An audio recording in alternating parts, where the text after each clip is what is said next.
अस्सलाम वालेकुम dear students. मेरा नाम मोहम्मद आसिफ है। इस वीडियो लेक्चर सीरीज़ में जो हम कोर्स पढ़ रहे हैं उसका नाम है ऑब्जेक्ट ओरिएंटेड प्रोग्रामिंग। स्टूडेंट्स, ये वीक नंबर 5 और वीक नंबर 5 का लेक्चर नंबर 2 और इसमें हम लोग लैब क्लास ले रहे हैं। लैब किस टॉपिक का ले रहे हैं? इससे पहले जो वीडियो है उसमें जो हमने टॉपिक पढ़ा उसको हम लोग उसकी इम्प्लीमेंटेशन जो है हम डिव सी प्लस प्लस में करेंगे। तो उससे पहले हमने लैब में क्या पढ़ा था? वो हमने पढ़ा था मेथड ओवरलोडिंग, और उसके बाद हमने कंस्ट्रक्टर ओवरलोडिंग पढ़ा था। उसकी लैब क्लास ली थी और उसके ऊपर कुछ प्रोग्रामिंग एग्जाम्पल सॉल्व की। इस लैब क्लास में इंशाल्लाह हम पहले कॉपी कंस्ट्रक्टर करेंगे, जिसका सिंटैक्स ऑलरेडी हम समझ चुके हैं। इसका जो थ्योरेटिकल कंसेप्ट है वो भी समझ चुके हैं पिछले वीडियोस के अंदर। इसके ऊपर प्रोग्रामिंग एग्जाम्पल सॉल्व करेंगे ताकि आपको लैब में ये चीज़ समझ आ सके। सो आइए चलते हैं सी प्लस प्लस की तरफ। सबसे पहले हम लोग प्रोजेक्ट क्रिएट करते हैं। हैश इंक्लूड IOStream यूजिंग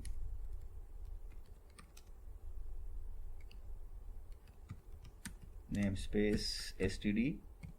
ये जो सी प्लस प्लस का ऑब्जेक्ट ओरिएंटेड स्ट्रक्चर है वो हम कंप्लीट कर रहे हैं। ऑब्जेक्ट ओरिएंटेड पढ़ रहे हैं तो हमने क्लास से स्टार्ट करेंगे। लेट से क्लास का नेम मैंने लिखा लेब 7। लेट से starting body, ending body, ending के साथ हमेशा आप याद रखना सेमीकोलन। लेट से हमने यहाँ पे कुछ डेटा मेंबर्स लिए of public specifier integer marks, ठीक है। और हमने यहाँ पे दूसरा लिया स्ट्रिंग नेम। तो हमने दो डेटा मेंबर्स लिए, एक इंटीजर मार्क्स और दूसरा स्ट्रिंग नेम, जिसको हमने पब्लिक डिक्लेयर कर दिया। अब नेक्स्ट हमारे पास पब्लिक स्पेसिफायर हमने लिया और इसमें हम लोग कंस्ट्रक्टर फंक्शन डिफाइन कर। लेट्स से कंस्ट्रक्टर फंक्शन हमारे पास होगा लेब 7, और यहाँ पर हम लोग एक स्ट्रिंग n कॉमा और इंटीजर m, हमें दो वेरिएबल्स लिए ताकि हमारे पास जो डेटा मेंबर्स हैं उसको हम लोग कंस्ट्रक्टर में इनिशियलाइज कर लें। तो n जो है वो इनिशियलाइज करेगा मार्क्स नेम को। So name assignment operator n की जो वैल्यू है वो इनिशियलाइज करेगी नेम को, और m जो है वो इनिशियलाइज करेगी मार्क्स को। Marks assignment operator m। सो हमने कंस्ट्रक्टर फंक्शन के थ्रू ये किया कि हम दो पैरामीटर्स ले रहे हैं of string type, of integer type, ठीक है। और उस n और m से हमने नेम और मार्क्स को इनिशियलाइज किया। एक दूसरा फंक्शन ले रहे हैं, लेट से उसका हमने रिटर्न टाइप रखा वाइड और उसका फंक्शन का नेम हमने रखा डिस्प्ले, ठीक है। अब इसमें हम क्या कर रहे हैं, इस फंक्शन के अंदर हम ये कर रहे हैं कि हम लोग इस डिस्प्ले फंक्शन के अंदर हम कर क्या रहे हैं कि हम जो डेटा मेंबर्स हैं मार्क्स और नेम, इनको डिस्प्ले करेंगे, मतलब प्रिंट करेंगे। लेट्स से सी आउट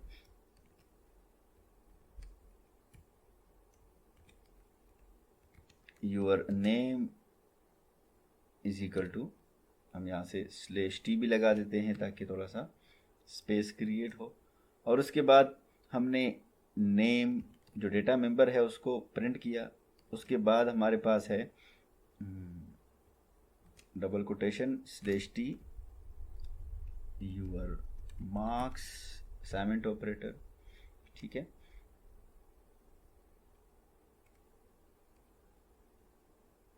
और यहाँ पर हमने उसको किया मार्क्स,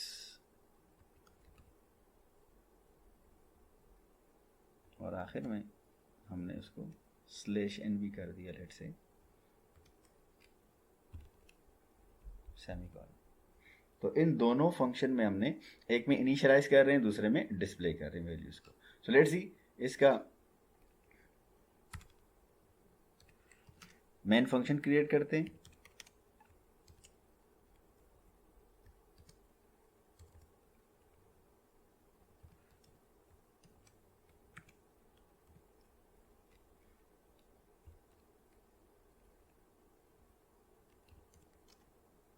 मेन फंक्शन स्टार्टेड, ताकि हमें पता हो कि मेन फंक्शन स्टार्ट हो चुका है।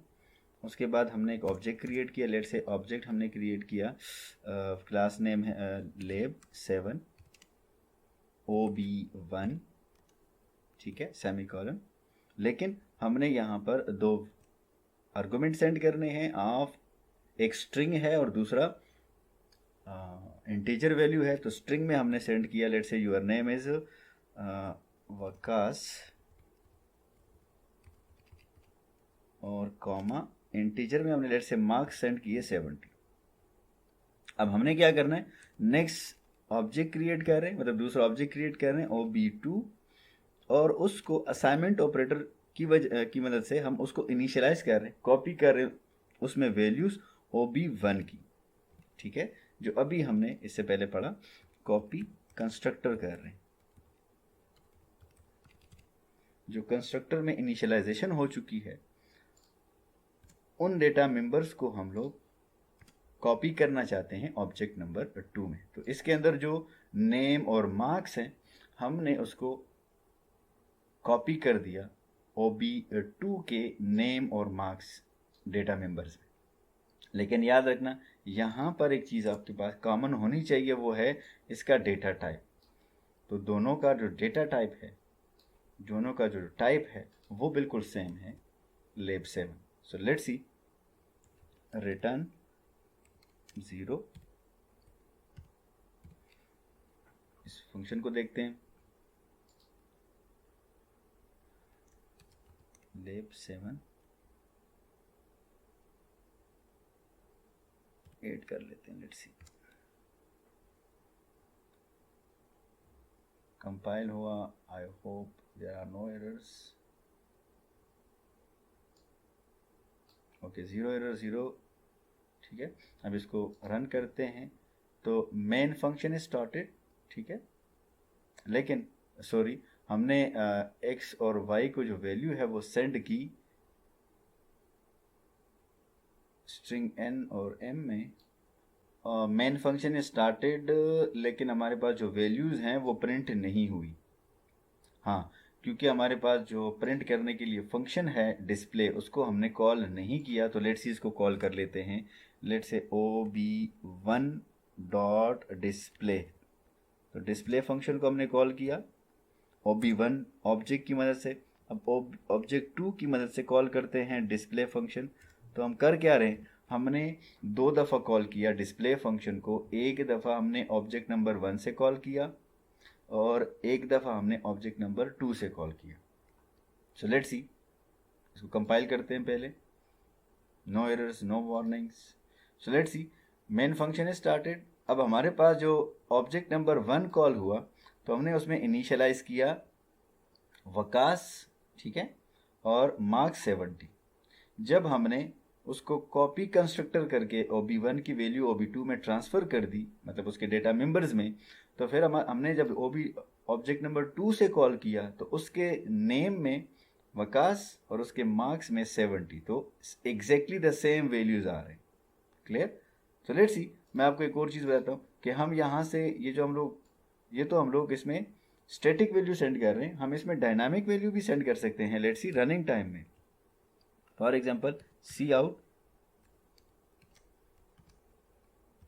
एंटर यूर नेम, ठीक है, और /n cn नेम, और सी आउट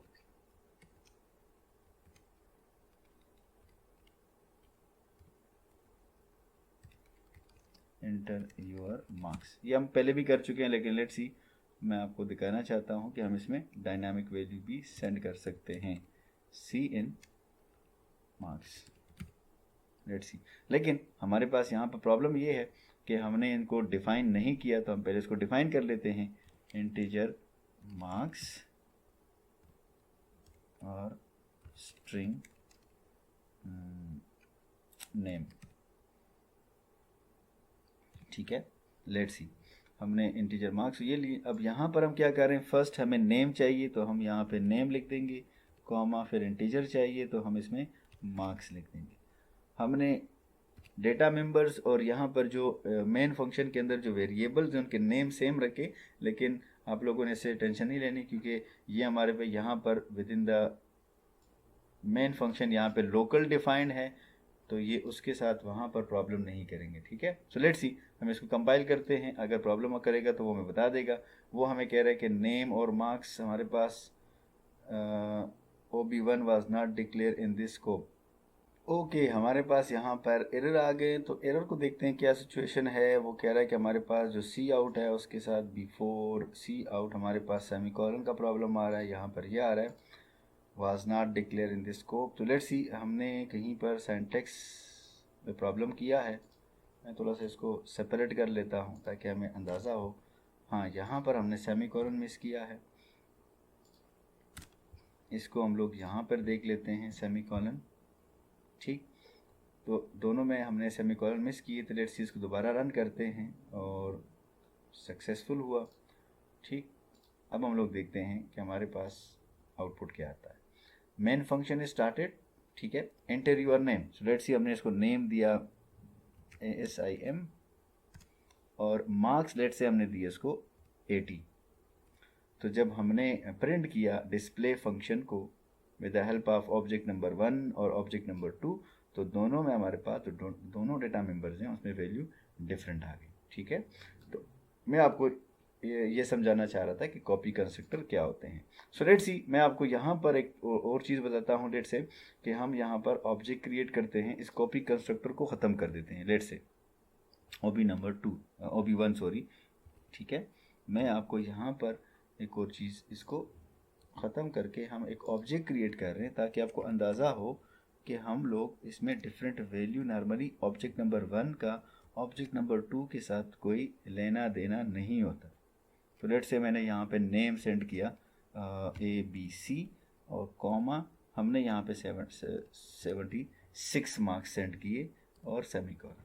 तो एक में हम लोग डायनामिक वैल्यू सेंड कर रहे हैं और दूसरे ऑब्जेक्ट में हम लोग ABC और 76। तो जब OB1 को कॉल करेंगे तो उसमें वो डायनामिक वैल्यूज़ आ जाएंगे, और OB2 में जब जो फंक्शन है OB2 की मदद से कॉल करेंगे तो हमारे पास ये ABC और 76। तो let's see, no errors, no warnings. Let's see, enter your name. तो लेट्स से मैंने इसका नाम दिया आसिम, ठीक है, और मार्क्स लेट्स से मैं दे रहा हूँ 90। तो एक ऑब्जेक्ट में हमारे पास ऑब्जेक्ट नंबर 1 में जब हमने कॉल किया तो ऑब्जेक्ट नंबर 1 में डिस्प्ले की मदद से हमने डेटा मेंबर, उसके अंदर हमारे पास आसिम और 90 चला गया, और दूसरे में अगर आप देख रहे हैं वो चला गया आपके पास ABC और 76। ठीक है, तो नॉर्मली हमारे पास जो ऑब्जेक्ट्स होते हैं वो इंडिपेंडेंट ऑब्जेक्ट होते हैं, हर एक को आपने डिफरेंटली ट्रीट करना होता है। लेकिन जब हम लोग चाहते हैं कि हमारे पास ऑब्जेक्ट नंबर 1 की वैल्यूज़, जो डेटा मेंबर्स हैं उनकी वैल्यूज़ दूसरे ऑब्जेक्ट में आ जाएं, तो हम उसको कॉपी कंस्ट्रक्टर की मदद से ये सारा कुछ कर सकते हैं। कैसे करेंगे ये मैंने आपको बताया। अब दोबारा इसको कॉल करते हैं, आपको समझ आ जाएगी। लेट्स सी, यहाँ पर हमने लेट्स से इसको दिया ASIF और इसको दिया हमने लेट्स से 34, तो दोनों में सेम वैल्यूज़ आ गई। तो ये हमारे पास कॉपी कंस्ट्रक्टर। हमने कहा था कि हम दूसरे तरीके से भी इसको कर सकते हैं। वो दूसरा मेथड क्या था जो हमने थ्योरी में पढ़ा, कि आपने lab7 का ऑब्जेक्ट बनाया, ऑब्जेक्ट नंबर 2, और उसकी मदद से आपने कॉल किया एज ए आर्गूमेंट आपने सेंड किया OB1 को। सो हमने ऑब्जेक्ट नंबर 2 बनाया ऑफ lab7 का, और उसमें हमने ऑब्जेक्ट नंबर 1 जो है एज अ पैरामीटर सेंड किया। सो लेट्स सी, इसको देखते हैं ज़रा कि क्या ये काम करेगा नहीं करेगा। लेट्स सी, हमने इसको दिया AS और मार्क्स हमने दिए हैं 34 लेट से। तो देखें हमारे पास वही काम किया जो इससे पहले वाला स्टेटमेंट कर रहा था। सो स्टूडेंट्स, ये था आज का लेक्चर जिसमें हमने ये देखा कि हमारे पास कॉपी कंस्ट्रक्टर कैसे काम करता है, कैसे कॉपी करेंगे एक ऑब्जेक्ट से वैल्यू दूसरे ऑब्जेक्ट में। उम्मीद करता हूँ आपको समझ आ गई होगी। Thank you. अल्लाह हाफिज़।